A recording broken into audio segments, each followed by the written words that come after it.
ఎటువంటి cooking experience లేని వాళ్ళు కూడా అప్పటికప్పుడు ఇంట్లోనే ఈజీ అండ్ టేస్టీగా ఫిష్ ఫ్రైని ఎలా చేసేయాలో వీడియోలో చూసేద్దాం.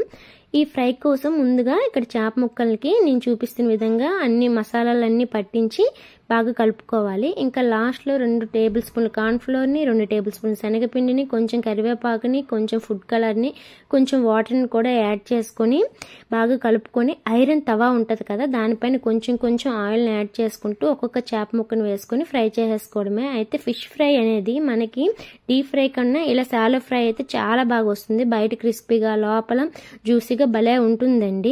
మీరు అప్పటికప్పుడు చేసుకోవాలంటేనే ఈ ప్రాసెస్ ఫాలో అవ్వండి. ఎందుకంటే అప్పటికప్పుడు చేప ముక్కలకి ఎటువంటి మసాలా పట్టి ఉండదు కదా. ఇలా బైండింగ్ చేసి మనం వేయించుకోవడం వల్ల చేప ముక్కలకి మసాలా బాగా పట్టి వేయించినప్పుడు ముక్క నుంచి మసాలా కూడా విడిపోకుండా మంచిగా వస్తుంది. మీకు టైం ఉంది అంటే లాస్ట్లో యాడ్ చేయాల్సిన ఇంగ్రీడియంట్స్ని స్కిప్ చేసి ఫ్రై చేసుకోండి.